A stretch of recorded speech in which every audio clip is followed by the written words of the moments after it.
नमस्कार. आज आपण 29व्या श्लोकाचा अर्थ जाणून घेणार आहोत. श्लोक 29. अनंतश्चास्मि नागानां वरुणो यादसामहं पितॄणामर्यमा चास्मि यमः संयमतामहम्. श्लोकाचा अर्थ: मी नागांमध्ये शेषनाग आणि जलचरांचा अधिपती वरुणदेव आहे आणि पितरांमध्ये अर्यमा नावाचा पितर आणि शासन करणाऱ्यांमध्ये यमराज मी आहे.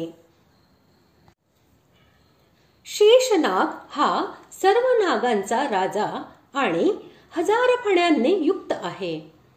तसेच भगवंतांची शय्या बनून नित्य त्यांची सेवा करीत त्यांना सुख देणारा आहे.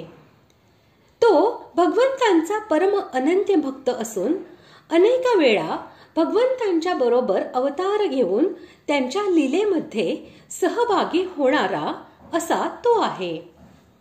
याची ही उत्पत्ती भगवंतांपासूनच मानलेली आहे.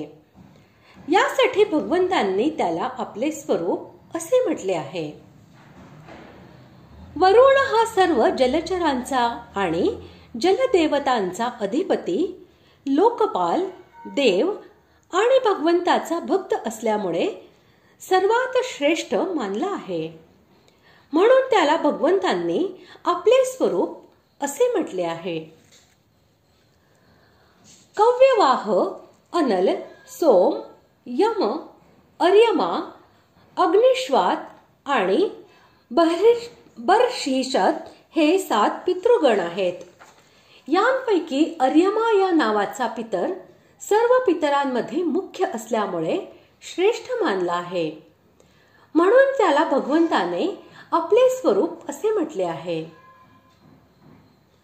मर्त्य आणि देव या लोकात जितके नियमन करणारे अधिकारी आहेत त्या सर्वांमध्ये मोठा यमराज आहे. याचे सर्व दंड हे न्याय व धर्म यांनी युक्त, हितपूर्ण आणि पापनाशक असतात. हा भगवंतांचा ज्ञानी भक्त आणि लोकपालही आहे. म्हणून भगवंताने याला आपले स्वरूप असे म्हटले आहे. अशा प्रकारे आज आपण 29व्या श्लोकाचा अर्थ जाणून घेतला. पुढील भागात आपण 30व्या श्लोकाचा अर्थ जाणून घेणार आहोत. धन्यवाद.